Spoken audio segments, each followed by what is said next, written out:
ಸ್ತೋತ್ರವಾಗಲಿ. ಕಳೆದ ಭಾಗದಲ್ಲಿ ನಾವು ನೋಡಿರೋದು ಕೊನೆಯ ವಾಕ್ಯ ಯಾವ್ದು, ನಾವು ಇದು ಯಾವ್ದು ಬಗ್ಗೆ ಕಲಿತಾ ಇರೋದಂತ ಹೇಳಿದ್ರೆ ನಮ್ಗೆಲ್ಲ ಗೊತ್ತಿರೋದು ವಿಷಯ ನ್ಯಾಯ ತೀರುವಿಕೆ. ಅಂದ್ರೆ ಪವಿತ್ರಾತ್ಮನ ಕೇಳಿಕೊಡುವಂತ ಮೂರನೇ ಸಂಗತಿ ಆಗಿರೋ ನ್ಯಾಯ ತೀರುವಿಕೆ ಬಗ್ಗೆ ನಾವು ಕಲಿತಾ ಬರುವಾಗ ಕಳೆದ ಒಂದು 4-5 ಭಾಗಗಳಲ್ಲಿ ನಾವು ನೋಡಿರೋದೇನಂತ ಹೇಳಿದ್ರೆ, ಆ ದೇವರ ಪವಿತ್ರಾತ್ಮನಿಂದ ದೊರಕುವ ದೇವರ ವಾಕ್ಯ, ಆ ವಾಕ್ಯ ತಿಳಿದಿರೋದಂತ, ಕಲಿತಿರುವಂತ, ಮಾತಾಡುವಂತ, ಕೇಳಿಸ್ಕೊಳ್ಳುವಂತ, ಧ್ಯಾನ ಮಾಡುವಂತ ಒಬ್ಬ ವಿಶ್ವಾಸಿಯ ಜೀವನದಲ್ಲಿ ಮುಖ್ಯವಾಗಿ ಇರಬೇಕಾಗಿರೋದಿಲ್ಲ, ಅದರ ಪ್ರಕಟವಾಗಿ ಕಾಣಿಸಿಕೊಳ್ಳಬೇಕಾಗಿರೋದು ನಮಗೆ ಅಲ್ಲ. ನನಗಿದೆ ಅಂತ ನಾನು ಬೇಕಾದ್ರೆ ಎಷ್ಟು ಬೇಕಾದ್ರೂ ಹೇಳ್ಬೋದು. ಬಟ್ ನನ್ನ ಬಗ್ಗೆ ಬೇರೆಯವರು ಯಾವಾಗ ಹೇಳ್ತಾರೋ, ಎಸ್ಪೆಷಲಿ ಅನ್ಯ ಮತಸ್ಥರಾಗಿರ್ಬೋದು, ಇಲ್ಲಾಂದ್ರೆ ನಮ್ಮನ್ನ ಯಾರು ನೋಡುತ್ತಾರೋ ಅವರು ಅವರು ನಮ್ಮಲ್ಲಿ ಈ ಪ್ರಕಟವಾಗಿರುವಂತ ಸಂಗತಿಗಳನ್ನು ತೋರಿಸಿ, ಇವನು ದೇವರ ವಿಶ್ವಾಸಿ, ಕರ್ತನಾದ ಯೇಸು ಕ್ರಿಸ್ತನನ್ನು ಹಿಂಬಾಲಿಸುವಂತ ವ್ಯಕ್ತಿ, ದೇವರಿಗೆ ಕಳಿಸ್ಕೊಟ್ಟಂತ ಆತ್ಮನ ಆ ಒಂದು ಪ್ರಭಾವದಲ್ಲಿ, ಕಂಟ್ರೋಲ್ ಅಲ್ಲಿ ಇರುವಂತ ಒಂದು ವ್ಯಕ್ತಿ ಅಂತ ಬೇರೆಯವರು ನಮ್ಮ ಬಗ್ಗೆ ಹೇಳುವಾಗ ನಿಜವಾಗಲೂ ಆ ಪವಿತ್ರಾತ್ಮನ ಪ್ರಭಾವ ನಮ್ಮಲ್ಲಿ. ನಾವು ಯಾಕೆ ಪವಿತ್ರಾತ್ಮನ ಕುರಿತಾಗಿ ಕಲಿಯುವಾಗ ಈ ನ್ಯಾಯ ತೀರುವಿಕೆ ಇಷ್ಟೊಂದು ಲೆಂಗ್ತಿ ಸಬ್ಜೆಕ್ಟ್ ಆಗಿ ಬರುತ್ತೆ ಅಂತ ಹೇಳಿದ್ರೆ, ಇನ್ನು ನೆಕ್ಸ್ಟ್ ನಮ್ಮ ಮುಂದೆ ಇರೋದು ಅದೇನೆ. ಪಾಪದ ಬಗ್ಗೆ ನಮ್ಗೆ ಎಲ್ಲರಿಗೇನು ಆ ಒಳ್ಳೆ ತಿಳುವಳಿಕೆ ಏನಿದೆ, ಯಾವುದು ತಪ್ಪು ಯಾವುದು ಸರಿ ಅಂತ. ನೀತಿಯ ಬಗ್ಗೆನೂ ನಮಗೆ ಗೊತ್ತು. ನೆಕ್ಸ್ಟ್ ಏನಂತ ಹೇಳಿದ್ರೆ, ಆ ದೇವರ ನೀತಿ ಎಲ್ಲಿ ಪ್ರಕಟವಾಗುತ್ತೆ ನಿಜವಾಗ್ಲೂ ಆ ಕೊನೆಯ ದಿವಸದಲ್ಲಿ, ನ್ಯಾಯ ತೀರುವಿಕೆ ದಿವಸದಲ್ಲಿ. ಅದಕ್ಕೆ ಹೆಚ್ಚಾಗಿ ಇನ್ನು ದೇವರ ವಾಕ್ಯ, ಅದನ್ನು ದೇವರ ವಾಕ್ಯ ಕೊಡುವುದು ಯಾರು ಹೇಳಿ? ಪವಿತ್ರಾತ್ಮನ ಕೊಡುವಂತ ದೇವರ ವಾಕ್ಯವೆಂಬ ಕತ್ತಿಯನ್ನು, ಅದು ಯಾವ ರೀತಿಯಲ್ಲಿ, ಹೇಗೆ ನಮ್ಮ ಆತ್ಮನನ್ನು ಕಾಪಾಡಲಿಕ್ಕೆ. ಇಲ್ಲಿ ನಾವು ಒಂದು 3-4 ಸಂಗತಿ ಲಾಸ್ಟ್ ಟೈಮಲ್ಲಿ ನೋಡಿದ ಪ್ರಕಟವಾದದ್ದು. ಒಂದು ಮೊದಲನೇದಾಗಿರೋದು ಕ್ಷಮಿಸುವ ಸ್ವಭಾವ ನಮ್ಮಲ್ಲಿ ಇರಬೇಕು ಅಂದಿರೋದು. ಎರಡನೇದಾಗಿ ನಾವು ನಂಬಿಕೆ ಇರುವಂತ ವ್ಯಕ್ತಿಗಳಾಗಿರ್ಬೇಕು. ಮೂರನೇದಾಗಿ ಕ್ಷಮದಮೆ ಸೆಲ್ಫ್ ಕಂಟ್ರೋಲ್ ಇರುವಂತ ವ್ಯಕ್ತಿಗಳಾಗಿ. ನಾಲ್ಕನೇದಾಗಿ ಕಳೆದ 2 ಭಾಗದಲ್ಲಿ ನಾವು ಅದ್ರ ಬಗ್ಗೆ ಮಾತಾಡಿದ್ರು, ಸಮಾಧಾನ ಇರುವಂತ ವ್ಯಕ್ತಿಗಳಾಗಿ. ಎಲ್ಲ ವಿಷಯದಲ್ಲಿನೂ, ಸಭೆ ವಿಷಯದಲ್ಲಿ, ಕುಟುಂಬ ವಿಷಯದಲ್ಲಿ, ಸಮಾಜದಲ್ಲಿ ಇರೋ ವಿಷಯಗಳಲ್ಲಿ, ಎಲ್ಲದರಲ್ಲಿನೂ, ಎಲ್ಲಾ ವಿಷಯದಲ್ಲಿನೂ ನಮ್ಮಲ್ಲಿ ಸಮಾಧಾನವನ್ನು ಪ್ರಕಟವಾಗಿ ಕಾಣಿಸಿಕೊಳ್ಳಬೇಕು ಅಂತ ನಾವು ಕಳೆದ ಭಾಗದಲ್ಲಿ ನೋಡಿದ್ವಿ. ಪ್ರೇರೆ ಇವತ್ತು ಆ ಸಮಾಧಾನ ಜೊತೆ ಬರುವುದು ಇನ್ನೊಂದು ಸಂಗತಿ, ಸಂತೋಷ, ಜೋಯ್ ಅಂದಳು. ಇದೆಲ್ಲದನ್ನು actually fruits of holy spirit ಇದರಲ್ಲಿ ಬರೋದಾದ್ರೂ ಕೂಡ ಅದರಲ್ಲಿ ಕೆಲವೊಂದು ಮುಖ್ಯವಾಗಿರೋದು ಮಾತ್ರ ನಾನು ನಿಮಗೆ ಹೇಳಲಿಕ್ಕೆ ಇಷ್ಟಪಡ್ತೀನಿ. ಈಗ ಇದರಲ್ಲಿ ಸಂತೋಷ, ಈ ಸಂತೋಷ ಬಗ್ಗೆ ಹೇಳುವಾಗ ಈ ಕಳೆದ ಭಾಗದಲ್ಲಿನೂ ನಾನು ಒಂದು ಇದು ಹೇಳಿದೆ, the presence of the Holy Spirit brings ಏನಂತ, ಪೀಸ್ ಅಂಡ್ ಜಾಯ್. ನಮ್ಮ ದೇವರ ಆತ್ಮನ ಆ ಸಾಮೀಪ್ಯ ಇಲ್ಲ, ನಮ್ಮಲ್ಲಿ ಇರುವಂತ ಆ ಪ್ರಭಾವವನ್ನೇ ನಮ್ಮ ಜೀವನದಲ್ಲಿ ಸಂತೋಷವನ್ನು, ಸಮಾಧಾನವನ್ನು ತರುವುದಂತ ನಾವು ನೋಡಿದ್ವಿ. ಇಲ್ಲಿ ಪವಿತ್ರಾತ್ಮನ ಸಾನ್ನಿಧ್ಯ ಪ್ರೇರೆ, ಇದು ನಮ್ಮ ಆತ್ಮೀಗೆ ಇಲ್ಲಾಂದ್ರೆ ನಮ್ಮ ದೇವರ ವಾಕ್ಯ ಸಂಬಂಧಪಟ್ಟಿರೋದ, ನಮ್ಮ ಸ್ಪಿರಿಚುವಾಲಿಟಿಗೆ ಸಂಬಂಧಪಟ್ಟಿರೋ ವಿಷಯದಲ್ಲಿ ನೋಡೋದಕ್ಕಿಂತ ಮುಂಚೆನೆ ಈ ಪ್ರಾಪಂಚಿಕವಾಗಿರೋದು ಸಂತೋಷ ಎಲ್ಲರಿಗೂ ಗೊತ್ತಿರೋದು ವಿಷಯ. ಪ್ರಾಪಂಚಿಕವಾಗಿರೋದಂತ ಸಂತೋಷ ಅಂತ ಹೇಳುವಾಗ, ಪ್ರಪಂಚದಲ್ಲಿ ಮನುಷ್ಯನಿಗೆ ಮನಸ್ಸಲ್ಲಿ ಸಂತೋಷ ಕೊಡುವಂತ ಪ್ರತಿಯೊಂದು ಕೆಲಸ ಕಾರ್ಯಗಳನ್ನು ಅವನಿಗೆ ಸಂತೋಷ ಸಿಗುತ್ತೆ. ಈವನ್ ಫಾರ್ ಎಕ್ಸಾಂಪಲ್, ನಾವು ಈ ಓದ್ತಾ ಚಿಕ್ಕ ವಯಸ್ಸಿನ ನೋಡೋಣ, ನಾವೆಲ್ಲ ಒಂದನೇ ಸ್ಟ್ಯಾಂಡರ್ಡ್ 2ನೇ ಸ್ಟ್ಯಾಂಡರ್ಡ್ ಎಲ್ಲ ನಾವು ಈ ಪಾಸ್ ಆಗುವಾಗ, ಒಂದು ಕ್ಲಾಸಿಂದ ಇನ್ನೊಂದು ಕ್ಲಾಸಿಗೆ ಪಾಸ್ ಆಗುವಾಗ ಅದನ್ನ ನಾವು, ಎಕ್ಸ್ಕ್ಯೂಸ್ ಮೀ, ನಾಗಲಕ್ಷ್ಮಿ ಅವರು ಮ್ಯೂಟ್ ಮಾಡಿ, ಇಲ್ಲ ಶಿವಣ್ಣ ಮ್ಯೂಟ್ ಮಾಡಿ. ಇಲ್ಲ, ಈಗ ಮ್ಯೂಟ್ ಆಗಿದೆ. Thank you. Right, okay. ಇಲ್ಲಿ ನಾವು ನೋಡೋದು ಒಂದೊಂದು ಸ್ಟ್ಯಾಂಡರ್ಡ್ ಅಲ್ಲಿ ನಾವು, ಇಲ್ಲಾಂದ್ರೆ ಪ್ರತಿಯೊಂದನ್ನು ನಮ್ಮ ಜೀವನದಲ್ಲಿ ನಾವು ಪಡ್ಕೊಳ್ಳುವಾಗ, ಈ ಪಡ್ಕೊಳ್ಳೋದಕ್ಕಿಂತ ಮುಂಚೆ ಒಂದು ಸ್ಟೇಜ್ ಇದೆ, ಈ ಆಸೆ ಅಂತ ಹೇಳ್ತಾರೆ. ನಮ್ಮ ಮನಸ್ಸಲ್ಲಿ ಒಂದು ಆಸೆ ಇರುತ್ತೆ, ಇಂಥದ್ದು ನಮಗೆ ಬೇಕು, ಇಂಥ ವಸ್ತು ನಮಗೆ ಬೇಕು, ಇಲ್ಲಾಂದ್ರೆ ಇಂಥವರಿಂದ ನಮ್ಗೆ ಇಂಥ ಪ್ರೀತಿ ಸಿಗ್ಬೇಕು, ಇಂಥವರಿಂದ, ಈಗ ತಂದೆ ತಾಯಿಂದಿರ್ಬೋದು, ಮಕ್ಕಳಿಂದಿರ್ಬೋದು, ಯಾರಿಂದ ಅದನ್ನು ಕೂಡ ನಾವು ಎಲ್ಲ ಒಂದು ಎಕ್ಸ್ಪೆಕ್ಟೇಷನ್, ಅದು ನಮಗೆ ಸಿಕ್ಕುವಾಗ ತುಂಬಾ ಖುಷಿ ಆಗುತ್ತೆ ಅಲ್ವಾ? ಇದು ಒಂದು ಏನಂತ ಹೇಳಿದ್ರೆ, ಈಗ ಎಲ್ಲವರು ನಮ್ದು ಒಳ್ಳೆ ಕ್ಯಾರೆಕ್ಟರ್ ಅಂತ ಯಾರಾದ್ರೂ ನಮ್ಮನ್ನ ಹೊಗಳಿದ್ರು ನಮಗೆ ಖುಷಿ ಆಗುತ್ತೆ ಅಲ್ವಾ? ಮನುಷ್ಯನ ಕ್ಯಾರೆಕ್ಟರ್ ಅದೇನೆ. ಅವನ ಬಗ್ಗೆ ಒಳ್ಳೆಯದನ್ನೇ ಎಲ್ಲರಿಗೂ ಹೇಳುವಾಗ ಅವನ ಮನಸ್ಸಲ್ಲಿ ತುಂಬಾ ಖುಷಿ ಆಗುತ್ತೆ. ಅದರ್ವೈಸ್ ಯಾವತ್ತಾದ್ರೂ ಒಂದ್ಸೇರಿ ಅವ್ನು ಮಾಡಿದ ತಪ್ಪು ಯಾವ್ದಾದ್ರೂ ಹೇಳಿದ್ರೆ ಇರೋದು ಸಂತೋಷ ಎಲ್ಲ ಹಾಳಾಗುತ್ತೆ. ಸಮಾಧಾನ ಹೋಗಿ ಅಸಂತೋಷ ಬರುತ್ತೆ. ಸೊ ಅದರಿಂದ ಪ್ರಿಯರೇ, ಈ ಸಮಾಧಾನವನ್ನು ಸಂತೋಷವನ್ನು ಜಸ್ಟ್ ಲೈಕ್ ಎ ಕೋಇನ್ಸೈಡ್, ಸಮಾಧಾನ ಇದ್ರೆ ಮಾತ್ರನೇ ಆ ಕಡೆ ಸೈಡಲ್ಲಿ ಸಂತೋಷ ಹೊಂದಿರೋದು ನಮಗೆ ಸಿಕ್ಕದು. ಇಲ್ಲಿ ಪ್ರಾಪಂಚಿಕವಾಗಿರೋದು ಹಲವಾರು ಸಂತೋಷಗಳಿದೆ. ಸಿಂಗಲ್ ಆಗಿ ಹೇಳಿದ್ದೇನಂತ ಹೇಳಿದ್ರೆ, ನಾವೇನು ಆಸೆ ಪಟ್ಟರು ನಮಗೆ ಸಿಕ್ಕುವಾಗ ನಮಗೆ ಖುಷಿ ಆಗುತ್ತೆ. ನಮ್ಮ ಮನಸ್ಸಲ್ಲಿ ಏನು ಅನ್ಕೊಂಡಿದೀವಿ ಅದು ನಮಗೆ ಸಿಕ್ಕುವಾಗ ನಮಗೆ ಖುಷಿ ಆಗುತ್ತೆ. ಇದೇ ತರ ಮನುಷ್ಯನು ಯಾವಾಗಲೂ ಇಷ್ಟಪಡ್ತಾರೆ ಹೇಳಿ. ಯಾರಿಗೇನು ಅಸಮಾಧಾನ ಇಷ್ಟ ಆಗಲ್ಲ, ಯಾರಿಗೇನು ಅಸಂತೋಷ ಇಷ್ಟ ಆಗಲ್ಲ. ಎಲ್ಲವರು ಯಾವಾಗಲೂ ಖುಷಿಯಾಗಿರ್ಬೇಕು, ಸಂತೋಷವಾಗಿರಲಿಕ್ಕೆ ಇಷ್ಟಪಡ್ತಾರೆ. ಆದ್ರೆ ಎಲ್ಲ ಮನಸ್ಸಲ್ಲಿನೂ ಆಸೆ ಇದು ಇರುವಾಗಲೂ ಆಲೋಚನೆ ಇಲ್ಲದಲ್ಲೇ, ಚಿಂತೆ ಮಾಡದಲ್ಲೇ, ದೇವರ ವಾಕ್ಯಾನುಸಾರವಾಗಿ ನಡೆಯದಲ್ಲೇ ಪ್ರಾಪಂಚಿಕವಾಗಿರೋದು ಕೆಲವೊಂದು ಕಾರ್ಯಗಳು ಹಿಂದೆ ಹೋಗುವಾಗ ಅದಕ್ಕೆ ಪರಿಣಾಮ ಅಂತ ಹೇಳಿದ್ರೆ ಫೈನಲ್ ರಿಸಲ್ಟ್ ಅಂತ ಬರುತ್ತಾ ಇರೋದು ಅಸಮಾಧಾನ, ಅಸಂತೋಷ. ಇಲ್ಲಿ ನಾವು ಏನು ಇದು ಮಾಡೋದಾದ್ರೂ ಇಲ್ಲಿ ಈ ಸಂತೋಷವನ್ನು ನಂದು ಒಂದು ಲೆಕ್ಕದಲ್ಲಿ ನಾನು ಇದು ಮಾಡೋದಾದ್ರೆ ಮೂರಾಗಿ ಡಿವೈಡ್ ಮಾಡಬಹುದು. ಒಂದು, ಈ ಪ್ರಪಂಚಕ್ಕೆ ಸಂಬಂಧಪಟ್ಟಿರೋದಂತ ಸಂತೋಷಗಳು, ಅದು ನಿಮ್ಗೆ ಎಲ್ಲರಿಗೂ ಗೊತ್ತಿರೋದು. ಪ್ರಪಂಚಕ್ಕೆ ಸಂಬಂಧಪಟ್ಟದಂತ ಹೇಳಿದ್ರೆ ದೇಹದ ಆಸೆಗಳು, ದೇಹದ ಸಂತೋಷಗಳು ಎಲ್ಲ ಪ್ರಪಂಚಕ್ಕೆ ಸಂಬಂಧ. ಯಾಕಂದ್ರೆ ದೇಹ ಅಂದ್ರೆ ಈ ಪ್ರಪಂಚದಲ್ಲಿ ಮಾತ್ರ, ಈ ಭೂಮಿಯಲ್ಲಿ ಮಾತ್ರ. ಸೊ ಒಂದು ದೇಹಕ್ಕೆ ಸಂಬಂಧಪಟ್ಟದ್ದು, ಇನ್ನೊಂದು ಈ ದೇಹಕ್ಕೆ ಅಲ್ಲ, ಎರಡನೇದು ಆಕ್ಚುಲಿ ದೇಹಕ್ಕೆ ಸಂಬಂಧಪಟ್ಟದ್ದು. ಮೊದಲನೇದು ಪ್ರಪಂಚಕ್ಕೆ ಸಂಬಂಧಪಟ್ಟದ್ದು ಅಂತ ಹೇಳುವಾಗ ಪ್ರಾಪಂಚಿಕವಾಗಿರೋ ನಮ್ಮ ದೇಹಕ್ಕೆ ಇದು ಮಾಡೋದಂತಲ್ಲ, ಪ್ರಾಪಂಚಿಕವಾಗಿರೋದು ಹಲವಾರು ಕಾರ್ಯಗಳು ಅದರಲ್ಲಿ ಬಂದು ಬರುತ್ತೆ. ಆಸ್ತಿ, ಅಂತಸ್ತು, ಆಮೇಲೆ ನಮಗೆ ಸಿಕ್ಕುವಂತ ಗ್ರಾಟಿಟ್ಯೂಡ್ಸು, ಇದೇ ತರ ಇರೋದಂತ ವಿಷಯಗಳು, ಸನ್ಮಾನಿಸೋದು, ಬಾಕಿ ಇರೋದು ವಿಷಯಗಳಲ್ಲಿ ಇದೇ ತರ ಹಲವಾರು ಸಮಾಜದಲ್ಲಿ ಅಂತ ನಮಗೆ ಸಿಕ್ಕುವಂತ ಕೆಲವೊಂದು ವಿಷಯಗಳಲ್ಲಿ ತುಂಬಾ ಖುಷಿ ಪಡೋದಂತ ಕಾರ್ಯಗಳು. ಈ ಪೊಲಿಟಿಷಿಯನ್ಸ್ಗೆಲ್ಲ ಬೇಗ ಅದು ಅರ್ಥ ಆಗುತ್ತೆ. ಅವರೊಂದು ವೇದಿಕೆಯಲ್ಲಿ ಹೋಗುವಾಗ ಇಲ್ಲ ಒಂದು ಸಮಾಜದಲ್ಲಿ ಒಂದು ಸ್ವಲ್ಪ ಏನಕ್ಕೆ ನಮ್ಮ ಇದರಲ್ಲಿ ಎಷ್ಟೋ ಸೇವಕರಿದ್ದಾರೆ. ಆ ಸೇವಕರು ಅವರು ಚೆನ್ನಾಗಿರೋದು ಆ ಸ್ಪೀಕರ್ಸ್ ಕೆಲವೊಂದು ಕಡೆ ಹೋಗಿ ಅವ್ರು ಸಿಕ್ಕುವಂತ ಆ ಒಂದು ರೆಸ್ಪೆಕ್ಟ್, ಸಿಕ್ಕುವಂತ ಆ ಒಂದು ಇದು, ಅದೆಲ್ಲ ಏನ್ ಗೊತ್ತಾ, ನಮ್ಮ ಮನಸ್ಸಲ್ಲಿ ನಮ್ಮ ಆತ್ಮನಕ್ಕೆ ಸಂತೋಷ ಕೊಡುವಂತ ವಿಷಯ. ಇದು ಪ್ರಾಪಂಚಿಕವಾಗಿರೋದಂತ ವಿಷಯ. ಎರಡನೇದು ದೇಹಕ್ಕೆ ಸಂಬಂಧವಾಗಿರೋದು ಮುಖ್ಯವಾಗಿ ಒಂದು ವಿಷಯ ನಾನು ಹೇಳ್ತೇನೆ, ಇಷ್ಟವಾಗಿರೋದಂತ ಊಟ ಸಿಕ್ಕಿದ್ರೆ ಮಾತ್ರ ಸಿಕ್ಕಾಪಟ್ಟೆ ಅದು ಎಷ್ಟು ಖುಷಿ ಆಗುತ್ತೆ ಅಂತ ಹೇಳಿದ್ರೆ ಅಷ್ಟು ಖುಷಿ ಆಗುತ್ತೆ. ತಿಂದಾದ್ಮೇಲೆ ನಮಗೆ ಒಂದು ಇದು ಇರುತ್ತೆ, ಅದು ಸ್ವಲ್ಪ ಹೊಟ್ಟೆ ಹಸು ಜಾಸ್ತಿ ಇರುವಾಗ ಆದ್ರೆ ಇನ್ನು. ಇದು ನಾನು ಸಿಂಪಲ್ ಆಗಿ ಹೇಳೋದು ಈ ಊಟದ ವಿಷಯ, ಅದಾಯ್ತು ಆಹಾರ ಅಂತ ಹೇಳ್ತಾರೆ. ಸಿಂಪಲ್ ಆಗಿ ಹೇಳೋದು ಇದೇ ತರ ದೇಹಕ್ಕೆ ಬೇಕಾದ ಹಲವಾರು, ದೇಹಕ್ಕೆ ಖುಷಿ ಕೊಡುವಂತ ಹಲವಾರು ಸಂಗತಿ ಹೇಳಿದೆ. ಮೂರನೇ ವಿಷಯ ಅಂತ ಹೇಳಿದ್ರೆ ಆತ್ಮಕ್ಕೆ ಸಂಬಂಧಪಟ್ಟಿರುವಂತ ಸಂತೋಷಗಳು. ಪ್ರಿಯರೇ, ಇದರಲ್ಲಿ ನಾನು ಎರಡು ವಿಷಯ ಬಗ್ಗೆ ನಿಮಗೆ ಎಕ್ಸ್ಪ್ಲೈನ್ ಮಾಡಬೇಕಾಗಿಲ್ಲ. ಪ್ರಾಪಂಚಿಕವಾಗಿರೋದನ್ನು, ದೇಹಕ್ಕೆ ಸಂಬಂಧಪಟ್ಟಿರೋದು ವಿಷಯವನ್ನು ನಾನು ಎಕ್ಸ್ಪ್ಲೈನ್ ಮಾಡಬೇಕಾಗಿಲ್ಲ. ಆಕ್ಚುಲಿ ಆತ್ಮನಿಗೆ ಸಂಬಂಧಪಟ್ಟದ ವಿಷಯನ ನಿಮ್ಗೆ ಎಲ್ಲರಿಗೇನು ತಿಳಿದಿರೋದಂತ ವಿಷಯ ಆಗಿ ಆದ್ರೂ ಕೂಡ ಒಂದ್ಸರಿ ನಮ್ಗೆ ಈ ಆತ್ಮನಿಗೆ ಸಂಬಂಧಪಟ್ಟದಂತ ನಮ್ಮ ಪ್ರಿಯರ, ನಮ್ಮ ಆತ್ಮನಲ್ಲಿ ಕೆಲವೊಂದು ಸರಿ ನಮ್ಮ ಶರೀರ, ನಮ್ಮ ಹೃದಯದೊಳಗೆ ಇರುವಂತ ನಮ್ಮ ಪವಿತ್ರ ಆತ್ಮ ಇರುವಾಗಲೂ ಆತ್ಮದ ಸಂಬಂಧ ವಿಷಯ ಹೇಳುವಾಗ ನಮ್ಮ ಮನಸ್ಸಲ್ಲಿ ಕೆಲವರದ್ದು ಬುದ್ಧಿ ನಾನು ಹೇಳ್ತಾ ಇರೋದು ಇದು ಏನಾಗುತ್ತೆ ಅಂತ ಹೇಳಿದ್ರೆ, ನಾನು ಇನ್ನು ಯಾರಿಗಾದ್ರೂ ಒಬ್ರು ಹೋಗಿ ಒಳ್ಳೇದಾಗಲಿ ಅಂತ ಪ್ರಾರ್ಥನೆ ಮಾಡುವಾಗ ಅದರಲ್ಲಿ ನನಗೊಂದು ಖುಷಿ ಸಿಗುತ್ತೆ. ಅದೇ ರೀತಿಯಲ್ಲಿ ನನ್ನ ಶತ್ರು ನನ್ನ ಕಣ್ಮುಂದೆ ಇಲ್ಲ, ನನ್ನ ಶತ್ರುಗೆ ಏನಾದ್ರೂ ಒಂದು ಕೆಟ್ಟದಾಯ್ತು ಅಂತ ಅನ್ಕೊಳ್ಳಿ, ಆವಾಗಲೂ ನನಗೆ ಇನ್ನೊಂದು ಸಂತೋಷ ಸಿಗುತ್ತೆ. ಎರಡನ್ನೂ ನನಗೆ ಸಂತೋಷವನ್ನೇ. ಆದ್ರೆ ಒಂದು ಒಳ್ಳೆ ಕೆಲಸದಲ್ಲಿ, ಇನ್ನೊಂದು ಒಬ್ಬ ವ್ಯಕ್ತಿಯಲ್ಲಿ ಆಗುವಂತ ಅವನು ಬೀಳುತ್ತಾ ಇರೋದು ನೋಡಿ, ಅವನ ಕಷ್ಟ ನೋಡಿ ಖುಷಿ ಪಡೋದಿದೆಯಲ್ಲ ಪ್ರೀತಿ, ಇದು ಎಂದಿಗೂ ಪವಿತ್ರಾತ್ಮನ ಹೇಳಿಕೊಡುತ್ತಾ ಇರೋದು, ದೇವರ ವಾಕ್ಯ ಹೇಳಿಕೊಡ್ತಾ ಇರೋದು, ಇದೆಂದಿಗೂ ವಿಶ್ವಾಸಿಯಾಗಿರುವ ಒಬ್ಬ ವ್ಯಕ್ತಿ ಮಾಡಬಾರದು. ಅವನೆಷ್ಟು ಶತ್ರು ಆಗಲಿ ಅವನ್ನ ಕರೆದು ಊಟ ಕೊಡಿ ಅಂತ ದೇವರ ವಾಕ್ಯದಲ್ಲಿ ಹೇಳಿರೋದು. ಇಲ್ಲಿ ನಮಗೆ ಈ ತರ ನೋಡಿದ್ರೆ ಹಲವಾರು ಖುಷಿಗಳಿದೆ. ನಾವಾಗಿನೇ ಅದೊಂಚೂರು ಮುಂದಿನ ದಿವಸಗಳಲ್ಲಿ ನೋಡೋಣ. ಅದು ಇಲ್ಲಿ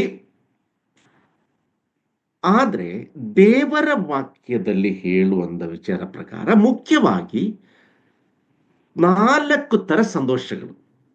ದೇವರ ವಾಕ್ಯದಲ್ಲಿ ಹೇಳುವಂತ 4 ತರ ಸಂತೋಷಗಳು ಸುಮಾರಿದೆ. ಎಲ್ಲದರಲ್ಲಿ ನಾನು ಹೋಗ್ತಾ ಇಲ್ಲ. ಮುಖ್ಯವಾಗಿರೋದಂದಿರೋದು ಒಂದು, ಜಾಯ್ ಇನ್ ವರ್ಷಿಪ್, ಅಂದ್ರೆ ಆರಾಧನೆಯಲ್ಲಿ ದೇವರಿಗೆ ಆರಾಧನೆ ಮಾಡುವುದಲ್ಲಿರುವಂತ ಸಂತೋಷ. ಎರಡನೇ ವಿಷಯ, ಜಾಯ್ ಇನ್ ಡೆಲಿವರೆನ್ಸ್. ನಮಗೆ ಏನಾದ್ರೂ ಒಂದು ಏನಂತ ಹೇಳೋದು, ಪ್ರಕಟವಾಗಿ ಅದು ಉಂಟಾಗುವಾಗ, ಅಂದ್ರೆ ನಮಗೆ ಸಿಕ್ಕುವಂತ ವಿಷಯಗಳಾಗ್ಲಿ, ದೇವರ ಕಡೆಯಿಂದ ನಾವು ಪಡ್ಕೊಳ್ಳೋದ ವಿಷಯದಲ್ಲಿ ಆಗಲಿ, ಬೇರೆಯವರಿಗೆ ಪಡ್ಕೊಳ್ಳುವಾಗಿರುವಂತ ನಮಗೆ ಸಂತೋಷವಾಗಲಿ, ಈ ಒಂದು ಸಂತೋಷ.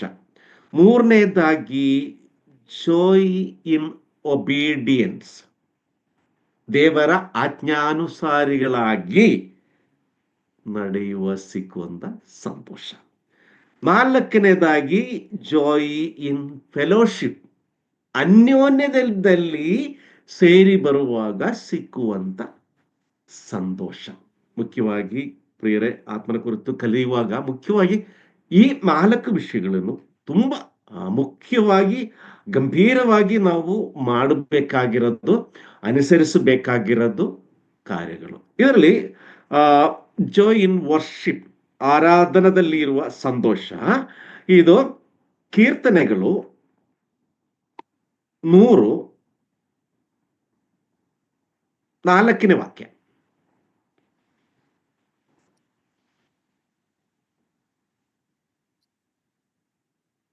ಕೃತಜ್ಞತಾ ಸ್ತುತಿಯೊಡನೆ ಆ ಆತನ ಮಂದಿರ ದ್ವಾರಗಳಿಗೂ ಆ, ಕೀರ್ತನೆಯೊಡನೆ ಆತನ ಅಂಗಗಳಿಗೂ ಬನ್ನಿರಿ.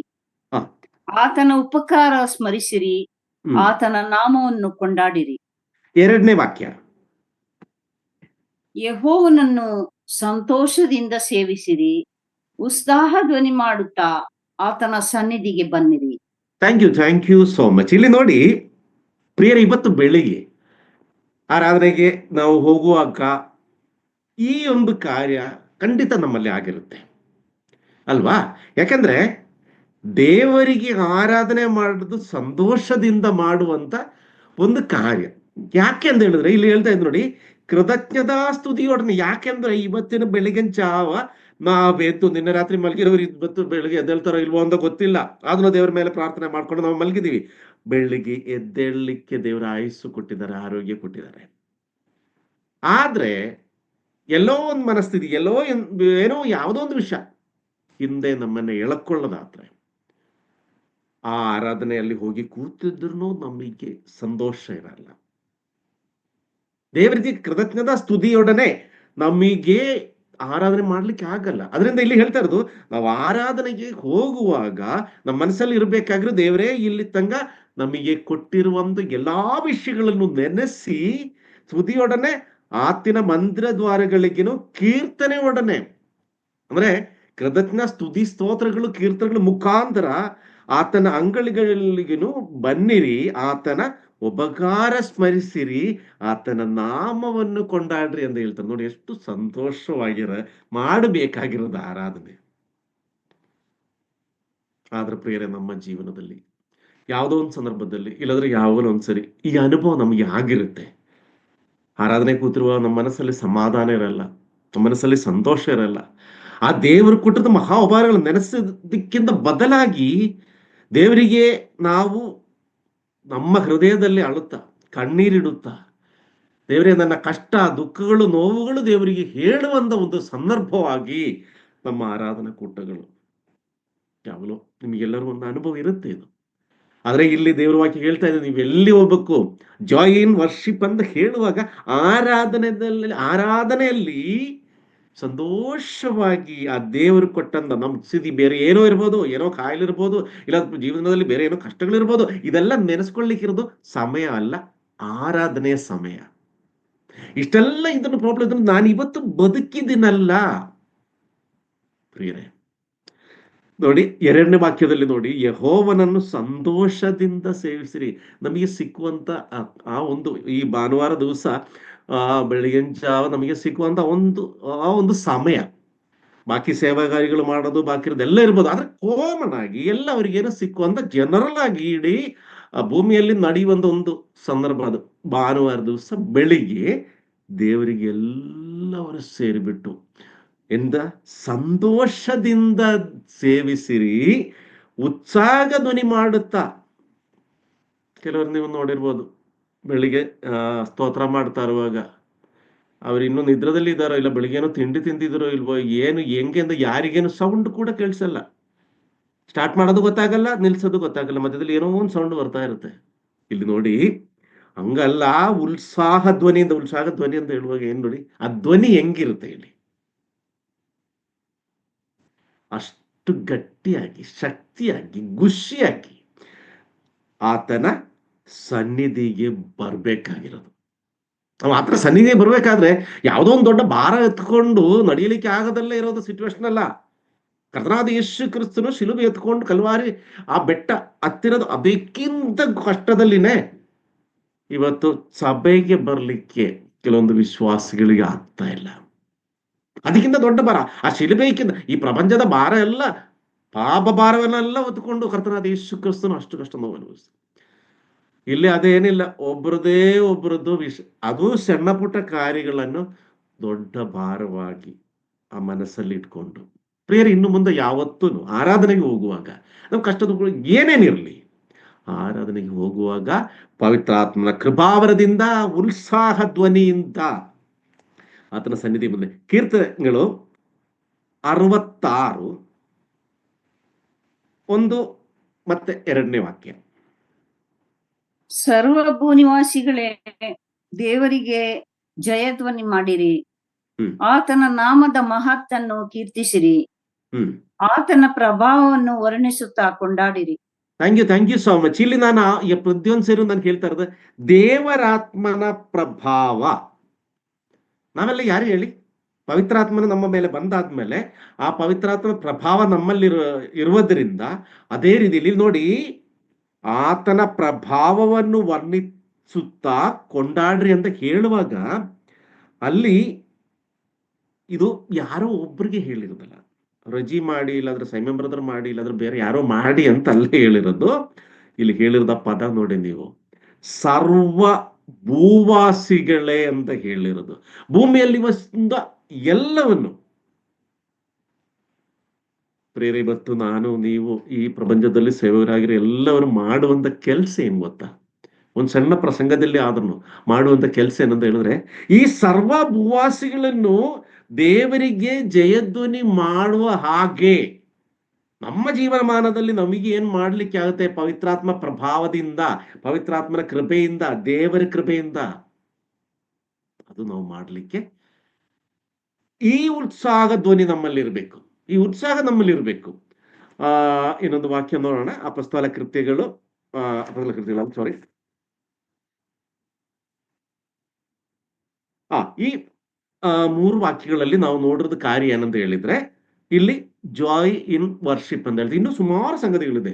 ಬಟ್ ನಿಮ್ಮ ಮನಸ್ಸಿಗೆ ಒಂಚೂರು, ನಾವು ಹೋಗುವಾಗ, ಆರಾಧನೆ ಹೋಗುವಾಗ ಪವಿತ್ರಾತ್ಮನು ನಮ್ಮಲ್ಲಿ ಇರುವುದಾದ್ರೆ, ನಮ್ಮಲ್ಲಿ ಇರ್ಬೇಕಾಗಿರೋದು ಕೃತಜ್ಞತಾ ಸ್ತುತಿಗಳು, ಅದ್ರ ಜೊತೆ ಆತನ ಉಪಕಾರಗಳನ್ನು ಸ್ಮರಿಸಿ ಉತ್ಸಾಹ ಧ್ವನಿಯಿಂದ ನಮ್ಮ ಆರಾಧನೆ ನಾವು ಮಾಡ್ಬೇಕಾಗಿರೋದು. 2ನೇ ವಿಷಯ ನಾವು ಏನಂತ ಹೇಳಿದೆ ಅಂದ್ರೆ, ಜಾಯ್ ಇನ್ ಡೆಲಿವರೆನ್ಸ್. ಈ ಡೆಲಿವರೆನ್ಸ್ ನಾನು ಆಗಲೇ ಹೇಳಿದ್ದೆ, ಡೆಲಿವರೆನ್ಸ್ ಅಂತ ಹೇಳುವಾಗ ದೇವರು ಒಬ್ಬರನ್ನೇ ಪಾಪದಿಂದ ಬಿಡುಗಡೆ ಮಾಡುವಾಗ, ಅಂದ್ರೆ ಆ ಬಿಡುಗಡೆ ಅಂತ ಹೇಳುವಾಗ ದೇವರಿಂದ ನಿಜವಾಗಲು ನಮಗೆ ಸಿಕ್ಕುವಂತ ಉಪಕಾರಗಳು, ದೇವರಿಂದ ನಮಗೆ ಸಿಕ್ಕುವಂತ ಕಾರ್ಯಗಳು ಇಲ್ಲಿ ನಾವು ನೋಡ್ಬೋದು. ಆ ದೇವರಿಂದ ಸಿಕ್ಕುವಂಥದ್ದು. ಈ ಪ್ರತಿಯೊಂದು, ಈಗ ನಮಗೆ ಈ ಪ್ರಪಂಚದಲ್ಲಿ ನಮಗೆ ಯಾರಾದ್ರೂ ಗಿಫ್ಟ್ ಕೊಟ್ರೆ, ಇಲ್ಲಾಂದ್ರೆ ಯಾರಾದ್ರೂ ಸನ್ಮಾನಿಸಿದ್ರೆ, ಇಲ್ಲಾಂದ್ರೆ ಯಾರಾದ್ರೂ ಬರ್ತಡೇ ಟೈಮಲ್ಲಿ ಆಗಲಿ, ಬಾಕಿರೋ ಟೈಮಲ್ಲಿ ಆಗಲಿ, ಯಾರಾದ್ರೂ ಗಿಫ್ಟ್ ಕೊಡುವಾಗ ತುಂಬಾ ಖುಷಿ ಆಗುತ್ತೆ. ಪ್ರಿಯರೇ, ಮೊದಲನೇ ತಿಳುವಳಿಕೆ ಏನಾಗಬೇಕು ಅಂತ ಹೇಳಿದ್ರೆ, ಇವತ್ತು ನಾವು ಇಲ್ಲಿ ಕೂತಿದೆ ಅಂತ ಹೇಳಿದ್ರೆ ದೇವರಿಂದ ಹಲವಾರು ಇದೇ ರೀತಿಯಲ್ಲಿರುವಂತ ಉಪಕಾರಗಳನ್ನು, ಗಿಫ್ಟ್ಗಳನ್ನು ಪಡ್ಕೊಂಡು ನಾವು ಇವತ್ತು ಕೂತಿದ್ದೀವಿ. ಅದು ನಮ್ಮಲ್ಲಿ ಇಲ್ಲದಲ್ಲಿದ್ರೆ ನಾವು ಇವತ್ತು ಕೂರ್ತಾ ಇರ್ಲಿಲ್ಲ. ನಮಗೆ ಸಿಗ್ಲಿಲ್ಲ ಅಂದ್ರೆ ಕೂರ್ತಾ ಇರ್ಲಿಲ್ಲ, ನಮ್ಮಲ್ಲಿ ಇದ್ದೆ.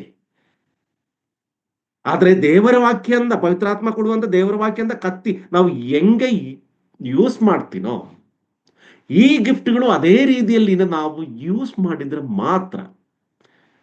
ಈ ಕತ್ತಿಗಳದೊಂದು ಇದೇನಂತ ಹೇಳಿದ್ರೆ ಕಬ್ಬಣದಲ್ಲಿ ಮಾಡಿರುತ್ತೆ, ಯೂಸ್ ಮಾಡಿಲ್ಲ ಆದ್ರೆ ಏನಾಗುತ್ತೆ, ಅದೇನಾದ್ರೂ ಕಬ್ಬಣದಲ್ಲಿ ಮಾಡಿರೋದು ಏನಾದ್ರೂ ಕೂಡ ತುಕ್ಕಿಡಿದು ಹೋಗುತ್ತೆ. ಅದು ನಮ್ಮನ್ನೇನು ಹಾಳು ಮಾಡುತ್ತೆ, ಬೇರೆಯವ್ರನ್ನ ಹೇಳಿದ್ರೆ ಅದನ್ನು ಸ್ವಯಂ ನಾಶವಾಗುತ್ತೆ. ಇಲ್ಲಿ ನೋಡಿ, ಜಾಯ್ ಇನ್ ಡೆಲಿವರೆನ್ಸ್ ಅದ ಲೋಕನು ಬರದ ಸುವಾರ್ತೆ 2ನೇ ಅಧ್ಯಾಯ 10 ಮತ್ತೆ 11ನೇ ವಾಕ್ಯ.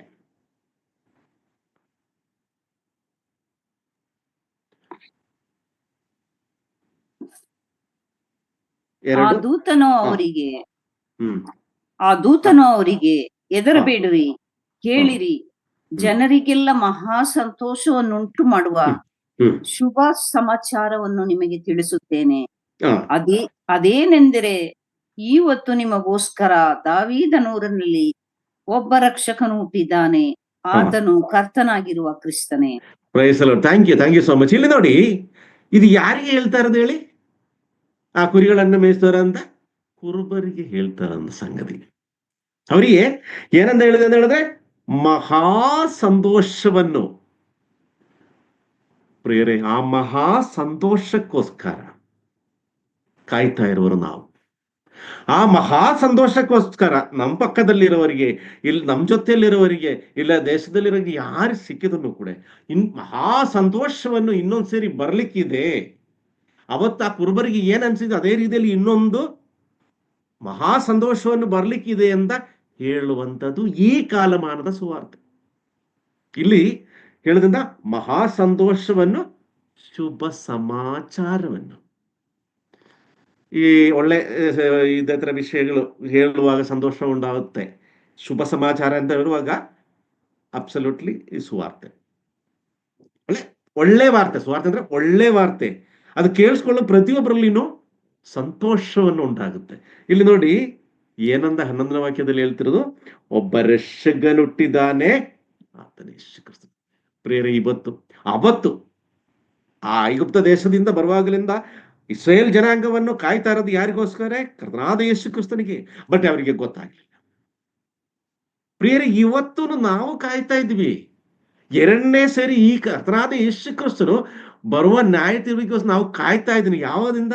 ಸಂತೋಷದಿಂದ, ಸಮಾಧಾನದಿಂದ ನಾವು ಕಾಯ್ಬೇಕು. ಅದಕ್ಕೋಸ್ಕರ ನಮಗೆ ಶಕ್ತಿ ಕೊಡುವಂತ ಪವಿತ್ರಾತ್ಮನ ನಮಗೆ ಕೊಟ್ಟಿದ್ದಾನೆ. ಇಲ್ಲಿ ಒಬ್ಬ ರಕ್ಷಕನು ಹುಟ್ಟಿದಾನೆ, ನಾವು ನಂಬ್ತಾ ಇದ್ವಿ. ಆ ರಕ್ಷಕನು ಮತ್ತೆ ಬರ್ತಾನೆ, ಅದು ನಂಬಿ ಪ್ರೇರೆ ನಮ್ಮನ್ನೇ ನಾವು ತಿಪ್ಪಡಿಸ್ಕೊಂಡು, ನಮ್ಮನ್ನು ನಾವು ಸರಿಪಡಿಸ್ಕೊಂಡು, ಆ ದೇವರ ಮುಂದೆ ನಮ್ಮನ್ನೇ ಯಾವ ತಪ್ಪು ಇಲ್ಲದಲ್ಲೇ ಮಕ್ಕಳಾಗಿ ನಿಲ್ಲಿಸಲಿಕ್ಕೋಸ್ಕರ ಪವಿತ್ರಾತ್ಮನನ್ನು ನಮಗೆ ಕೊಟ್ಟಿರೋದು. ಇಲ್ಲಿ ನೋಡುವಂತ ಸಂಗತಿ ಏನಂತ ಹೇಳಿದ್ರೆ, ಡೆಲಿವರೆನ್ಸ್, ಜಾಯ್ ಇನ್ ಡೆಲಿವರೆನ್ಸ್ ಅಂತ ಹೇಳುವಾಗ ದೇವರು ನಮಗೆ ಕೊಡುವಂತ ಗಿಫ್ಟ್ಸ್. ಪ್ರಿಯರೇ, ಇವತ್ತು ಯೋಚನೆ ಮಾಡೋಣ, ಪ್ರತಿಯೊಬ್ಬರು ಯೋಚನೆ ಮಾಡೋಣ. ನನ್ನ ಜೀವನದಲ್ಲಿ ನನಗೆ ದೇವರು ಯಾವ್ದು ಗಿಫ್ಟ್ ಕೊಡ್ಸಿದ್ದಾರೆ, ಅದರಲ್ಲಿ ಯಾವ್ದನ್ನ ನಾನು ಯೂಸ್ ಮಾಡ್ತಾ ಇದ್ದೇನೆ. ನೋಡಿ, ಇನ್ನೊಂದು ಕೀರ್ತನೆಗಳು 34:17ನೇ ವಾಕ್ಯ.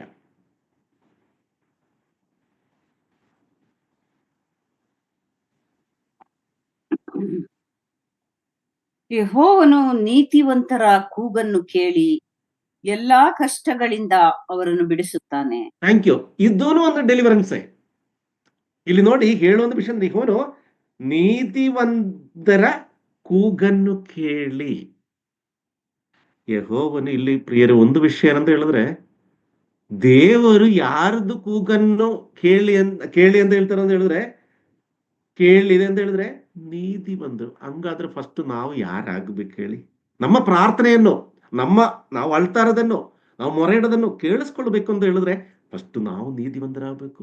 ನಾವು ನೀತಿವಂತರಾಗಬೇಕು ಅಂತ ಹೇಳಿದ್ರೆ ಪವಿತ್ರಾತ್ಮನ ಕೊಡುವಂತ ದೇವರ ವಾಕ್ಯವನ್ನು, ಆ ಕತ್ತಿಯನ್ನು ಹೆಂಗೆ ಹಿಡಿಬೇಕು, ಹೆಂಗೆ ಉಪಯೋಗಿಸ್ಬೇಕು, ಯಾವ್ದ್ರಿಂದ ನಮಗೆ ಪ್ರೊಟೆಕ್ಷನ್ ಹೆಂಗೆ ಮಾಡ್ಕೊಬೇಕು, ಆ ತಿಳುವಳಿಕೆ ನಮ್ಮಲ್ಲಿ ಬರಬೇಕು. ಇಲ್ಲಿ ಆ ಕಷ್ಟಗಳಿಂದ ಅವರನ್ನ ಬಿಡಿಸ್ತಾನೆ ಅಂತ ಹೇಳ್ತಾ ಇರೋದು. ಪ್ರಾಪಂಚಿಕವಾಗಿರೋದು ಕಷ್ಟಗಳು, ನೋವುಗಳಿರುತ್ತೆ. ದೇವರ ದಾರಿಯಲ್ಲಿ ಹೋಗುವಾಗ ತುಂಬಾ ಸಂಕಟಗಳು, ಸಂಘರ್ಷ ಎಲ್ಲ ಬರುತ್ತೆ. ಬಟ್ ಅದೆಲ್ಲದನ್ನು ಪ್ರೇರೆ, ಒಂದು ವಿಷಯ ಏನಂತ ಹೇಳಿದ್ರೆ, ಅದೆಲ್ಲ ಆ ನೈಮಿಷಿಕವಾಗಿರೋದ ಕೆಲವೊಂದು ಕಾಲಗಳಲ್ಲಿ ಮಾತ್ರ ಇರುತ್ತೆ. ದೇವರ ವಾಕ್ಯದಲ್ಲಿ ಹೇಳ್ತಾ ಇದ್ದೀನಿ, ಯಾವತ್ತೂ ನಿನಗೆ ತಡ್ಕೊಳ್ಳಲಿಕ್ಕೆ ಆಗದಲ್ಲೇ ಇರೋದು ಕಷ್ಟ ಯಾವುದನ್ನು ವಿಶ್ವಾಸಿಯಾಗಿರೋದು ಒಬ್ಬ ವ್ಯಕ್ತಿಯೇ ಕೊಡಲ್ಲ. ಇನ್ನೊಂದು ಕೀರ್ತನೆಗಳು 51:14 ವಾಕ್ಯ.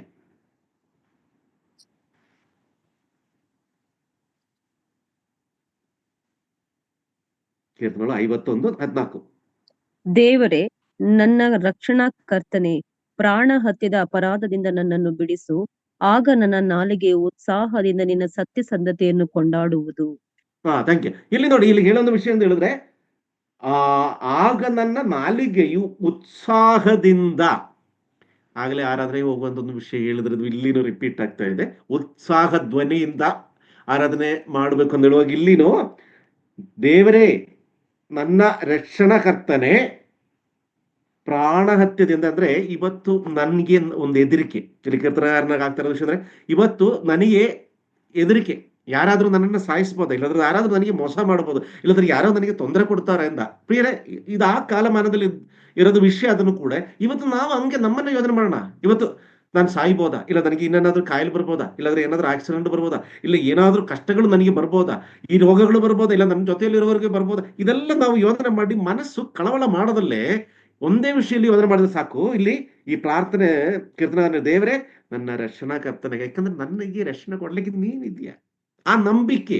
ಇನ್ನೊಂದು, ಪ್ರಾಣ ಹತ್ಯದ ಅಪರಾಧ, ಅದಂದ್ರೆ ನಮಗೆ ಬರುವಂತ ಎಲ್ಲಾ ತೊಂದರೆಗಳನ್ನ ನಮ್ಮನ್ನ ಕಾಪಾಡುವಂತ ದೇವರು ಅಂತ, ನನ್ನನ್ನ ಬಿಡಿಸುವಂತ, ಅವತ್ತು ಬಿಡಿಸುವಂತ ಬೇಡ್ಕೊಳ್ತಾ ಇದ್ದಾರೆ, ಇವತ್ತು ಬಿಡಿಸುತ್ತಾನೆ ಅಂತ ನಂಬಿಕೆಯಲ್ಲಿ ನಾವು ಇರ್ತೀವಿ.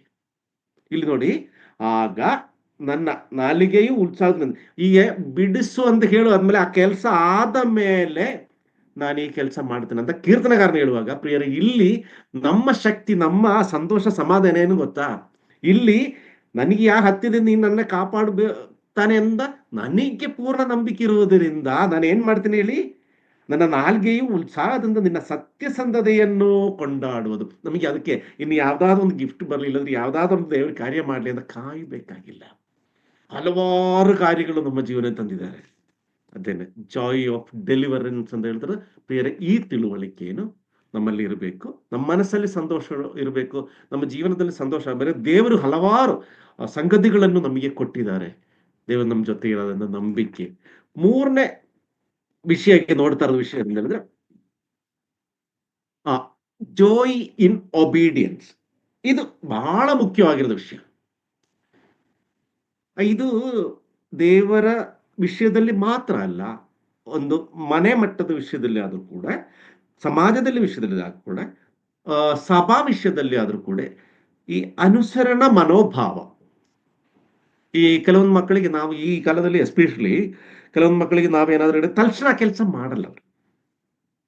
ಅವ್ರದ್ದು ಟೈಮ್, ಅವ್ರು ಮಾಡ್ತಾ ಇರೋದು ಕೆಲಸ ಎಲ್ಲ ನಿಲ್ಲಿಸಿ, ಅದಾದ್ಮೇಲೆ ಅವರಿಗೆ ಮಾಡಬೇಕು ಅಂತ ಅನ್ಸೋ ಟೈಮಲ್ಲಿ ಮಾಡೋದು. ನಂದೆಲ್ಲ ಚಿಕ್ಕ ವಯಸ್ಸಲ್ಲಿ ಹಿಂಗೆಲ್ಲ. ನಂದೆಲ್ಲ ಚಿಕ್ಕ ವಯಸ್ಸು ಅಂತ ಹೇಳಿದ್ರೆ, ಅದು ಅಪ್ಪ ಏನಾದ್ರು ಕೇಳಿದ್ರೆ ವಿತಿನ್ ಸೆಕೆಂಡ್ ಅದಕ್ಕೆ ಆನ್ಸರ್ ಕೊಟ್ಟಿರ್ಬೇಕು, ವಿತಿನ್ ಸೆಕೆಂಡ್ ಆ ಕೆಲಸ ಮಾಡಿರ್ಬೇಕು, ಸಡನ್ ಆಕ್ಷನ್ ಇರಬೇಕು. ಇಲ್ಲ ಅಂತ ಹೇಳಿದ್ರೆ ತಕ್ಷಣ ಒದೆ ಬೀಳುತ್ತೆ, ಅಷ್ಟು ಬೈತಾರೆ. ಈ ಒಬಿಡಿಯನ್ಸ್ ಅಂತ ಹೇಳುವಾಗ ಎರಡು ವಿಷಯನ ಇದೇ ರೀತಿಯಲ್ಲಿ ಕಂಪೇರ್ ಮಾಡೋದಾದ್ರೆ, ಪ್ರಿಯರೇ, ದೇವರ ವಾಕ್ಯದಲ್ಲಿ ನಮಗೆ ಅನೇಕ ಆಜ್ಞೆಗಳು, ಅನೇಕ ಸಂಗತಿಗಳು ನೀವು ಈ ರೀತಿಯಲ್ಲಿ ಮಾಡಬೇಕು ಅಂತ ಹೇಳಿಬಿಟ್ಟು ಕೊಟ್ಟಿದ್ದಾರೆ. ಆದ್ರೆ ನಾವು ಈ ನಮ್ಮ ಲೈಫ್ ಸ್ಟೈಲು, ಇಲ್ಲಾಂದ್ರೆ ನಮ್ಮ ಸಿಚುವೇಶನ್ಸ್, ಇಲ್ಲಾಂದ್ರೆ ಈ ನಮ್ಮ ಸಮಾಜದ ಕೆಲವೊಂದು ಕಾರ್ಯಗಳು ಎಲ್ಲ ಬರುವಾಗ ಇದು ಅಷ್ಟೇನು ಮಾಡಬೇಕಾಗಿಲ್ಲ. ಒಂದು ಅರ್ಧ ಬರದ, ಒಂದು 50% ಮಾಡಿದ್ರು ಓಕೆ, ದೇವ್ರ ಹೆಂಗು ಅಡ್ಜಸ್ಟ್ ಮಾಡ್ಕೊಳ್ತಾರೆ ಅಂತ ಕೆಲವೊಂದು ಕಾರ್ಯಗಳು ಬರುತ್ತೆ. ಇಲ್ಲಿ ದೇವರಿಗೆ ಬೇಕಾಗಿರೋದು ನೀನು ಪೂರ್ಣ ಹೃದಯದಿಂದ, ಪೂರ್ಣ ಆತ್ಮನಿಂದ ದೇವರ ಬಳಿಗೆ ಬರಬೇಕಾಗಿರೋದು. ಇದು ಅರ್ಧ ಮುಕ್ಕಾಲು ಈ ಲೆಕ್ಕದಲ್ಲಿ ಏನಿಲ್ಲ.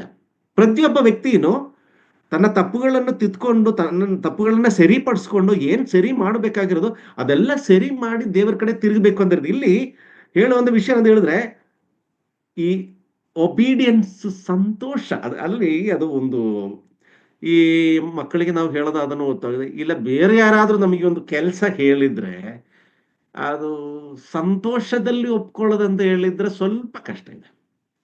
ನಮ್ದು ಫೇವರೇಟ್ ಆಗಿರೋದು ಕೆಲಸ ಏನಾದ್ರು ಹೇಳಿದ್ರೆ ನಾವು ನಿಜವಾಗಲು ಅದು ನಾನು ಮಾಡ್ತೀನಿ. ನಮಗೆ ಫೇವರೇಟ್ ಅಲ್ಲ, ನಾವು ಮಾಡ್ಲಿಕ್ಕೆ ಅಷ್ಟೊಂದು ಇದಿಲ್ಲ, ಅದೇ ದೇವರದ ಕಾರ್ಯ ಇರ್ಬೋದು, ಇಲ್ಲ ಬೇರೆ ಯಾವ್ದಾದ್ರು ಕಾರ್ಯ ಇರ್ಬೋದು. ಅದು ಏನಾಗುತ್ತೆ ಅಂತ ಹೇಳಿದ್ರೆ ನಮಗೆ ಸಂತೋಷ ಬರಲ್ಲ. ಒಟ್ಟಾರೆ ನಾವು ಕೆಲಸ ಮಾಡ್ತೇವೆ, ಅದಕ್ಕೆ ಗೊತ್ತಾಗುತ್ತೆ ಅದು.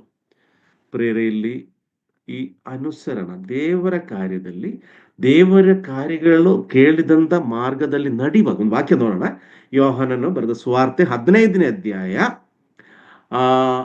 7ನೇ ವಾಕ್ಯ. ನೀವು ನನ್ನಲ್ಲಿಯೂ ನನ್ನ ವಾಕ್ಯಗಳು ನಿಮ್ಮಲ್ಲಿಯೂ ನೆಲೆಗೊಂಡಿದ್ದರೆ ಏನು ಬೇಕಾದರೂ ಬೇಡಿಕೊಳ್ಳಿರಿ, ಅದು ನಿಮಗೆ ದೊರೆಯುವುದು. ಇದು ಬೇಡಿಕೊಂಡ್ರೆ, ಥ್ಯಾಂಕ್ ಯು, ಬೇಡಿಕೊಂಡ್ರೆ ನಮಗೆ ಸಿಕ್ಕುವುದಂತ ಇಲ್ಲಿ. ಆದ್ರೆ ಅದಕ್ಕಿಂತ ಮುಂಚೆ ಹೇಳಿರೋದು ನೀವು ನನ್ನಲ್ಲಿಯೂ, ಅದು ಯೇಸು ಕ್ರಿಸ್ತನು ಹೇಳುವಂತ ವಿಷಯ.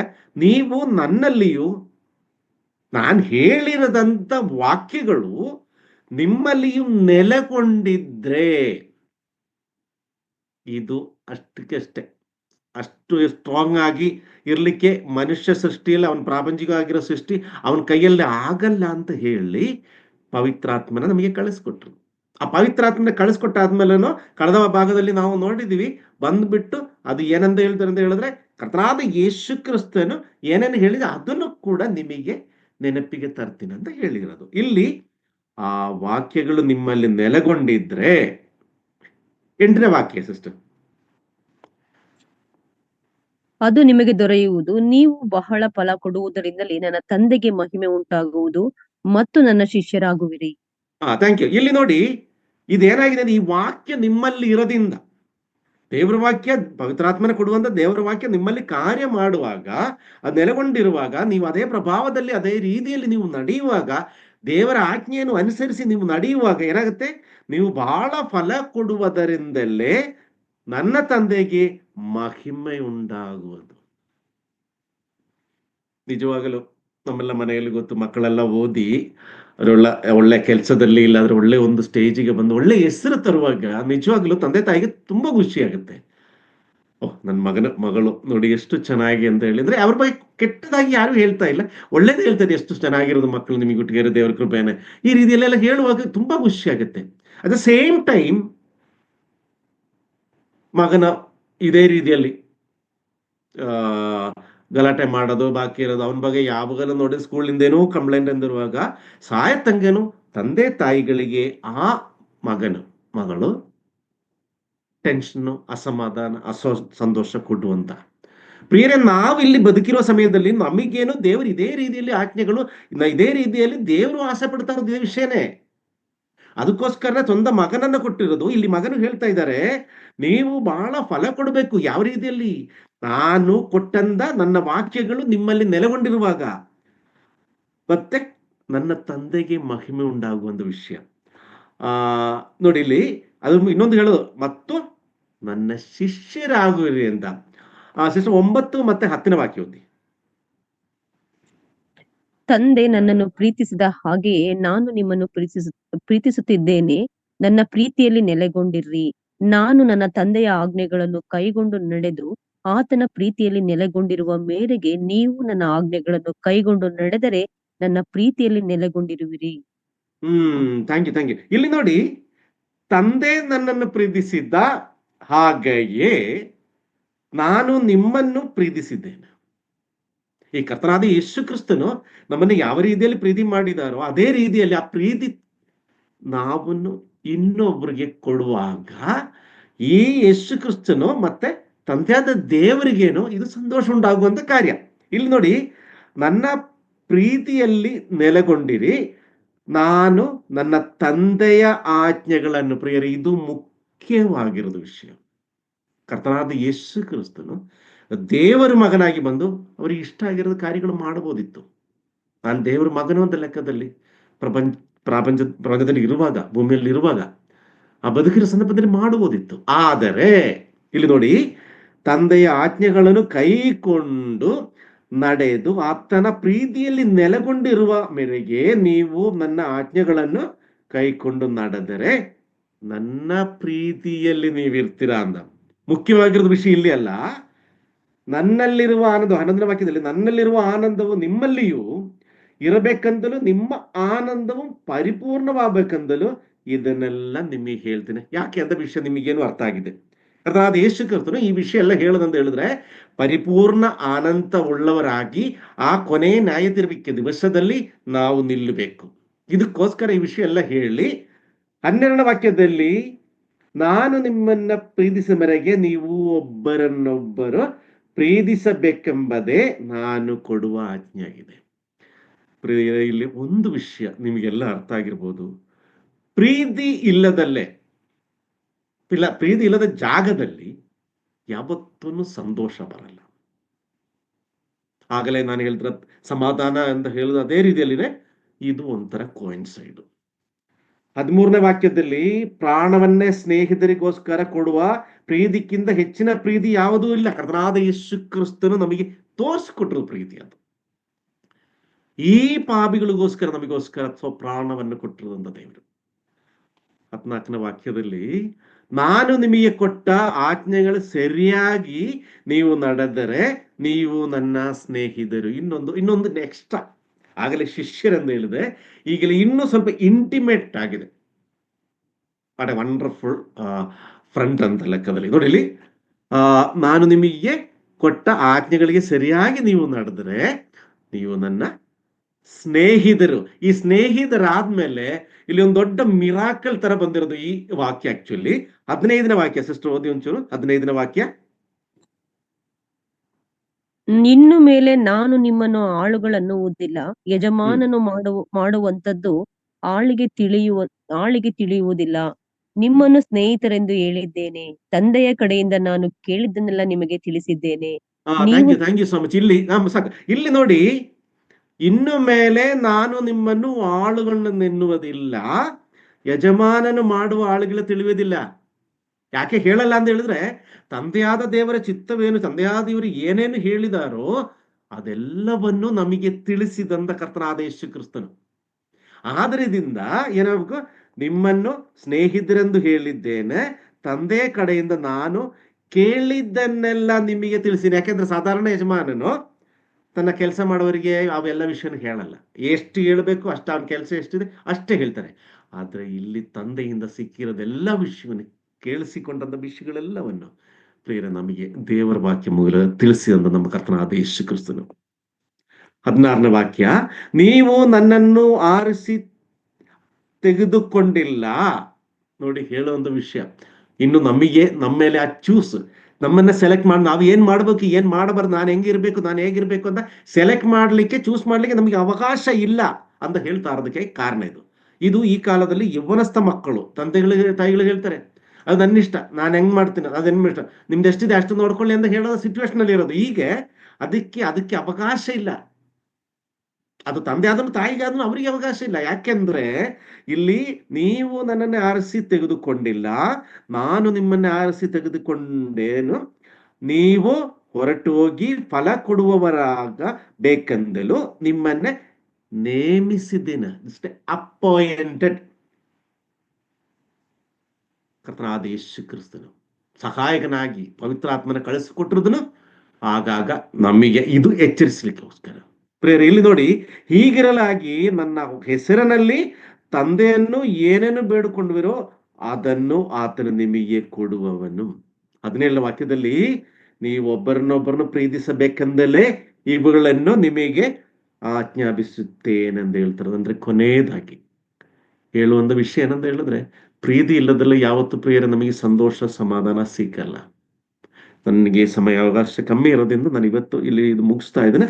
ಇನ್ನೊಂದು ಪಾಯಿಂಟ್ ಉಳಿದಿದೆ, ಅದು ನಾನು ನೆಕ್ಸ್ಟ್ ದೇವರ ಚಿತ್ತವಾದ ಬರೋ ಭಾನುವಾರ ಹೇಳೋಣ. ಇಲ್ಲಿ ನಾವು 3 ವಿಷಯ ನೋಡಿದ್ವಿ. ಒಂದು, ನಮ್ಮ ಫೆಲೋಶಿಪ್ ಅಲ್ಲಿ ಇರುವಂತ ಸಂತೋಷ, ಆರಾಧನೆಯಲ್ಲಿ ಇರುವಂತ ಸಂತೋಷ, ಡೆಲಿವರೆನ್ಸ್ ಅಲ್ಲಿ ದೇವರು ನಮಗೆ ಕೊಟ್ಟಿದ್ದನ್ನು ನೆನೆಸಿ ಅದರಲ್ಲಿ ಇರುವಂತ ಸಂತೋಷ. ಪ್ರಿಯರೇ, ಇದು 3 ತಿಳಿದವರಾಗಿ ಸಮಾಜದಲ್ಲಿ, ಸಭೆಯಲ್ಲಿ, ಕುಟುಂಬದಲ್ಲಿ ನಮ್ಮ ಜೀವನ ಸಾಗಿಸುವಾಗ, ನಮ್ಮ ಜೀವನದಲ್ಲಿ ಅಲ್ಲಿ ನಮ್ಮ ಸ್ವಭಾವದಲ್ಲಿ ಪ್ರಕಟವಾಗುವಾಗ ಸಂತೋಷ ಪಡ್ತಾ ಇರೋದು ತಂದೆಯಾದ ದೇವರು. ಇದೆಲ್ಲ ನಮಗೆ ಹೇಳಿಕೊಟ್ಟು, ಈ ಮಗರಿಗೋಸ್ಕರ ನಾನು ಇಷ್ಟೆಲ್ಲ ಕಷ್ಟ ನೋವುಗಳೆಲ್ಲ ಅನುಭವಿಸಿದ್ದೀನಿ, ಅದು ಸುಮ್ಮನೆ ಆಗಲಿಲ್ಲ ಅಂತ ಹೇಳಿ ತಂದೆ ಹತ್ರ ನಮ್ಮ ಬಗ್ಗೆ ಹೇಳಿ ಮಹಿಮೆ ಪಡುವಂತ, ಸಂತೋಷ ಪಡುವಂತ ಒಂದು ದೇವರು. ಪ್ರಿಯರೇ, ಇದು ನಮ್ಮ ಡ್ಯೂಟಿ ಅಂತ ಹೇಳ್ತಾರೆ ಅದು. ಆ ಪರಲೋಕದಲ್ಲಿ ಇರುವಂತ ದೇವರು ಮಗನಾಗಿ ಮಗಳಾಗಿ ನಮ್ಮನ್ನ ಇಲ್ಲಿ ಇಟ್ಟಿದ್ದು ಏನಂತ ಹೇಳಿದ್ರೆ, ನಾವಿಲ್ಲಿ ಮಾಡುವಂತ ಕೆಲಸಗಳು ನೋಡಿ ಅಲ್ಲಿ ಸಂತೋಷ ಉಂಟಾಗಬೇಕು. ಅವಾಗ ನಮ್ಮ ಜೀವನದಲ್ಲಿ ಪರಿಪೂರ್ಣ ಸಂತೋಷ ಅಂತ ಬರೋದು. ಇವತ್ತು ನಾನು ಇಲ್ಲಿಗೆ ಮುಗಿಸ್ತಾ ಇದ್ದೇನೆ. ದೇವ್ರ ಚಿತ್ತವಾದ್ರೆ ಬರೋ ಭಾನುವಾರ ಇದು ಕಂಟಿನ್ಯೂ ಮಾಡುತ್ತೇನೆ.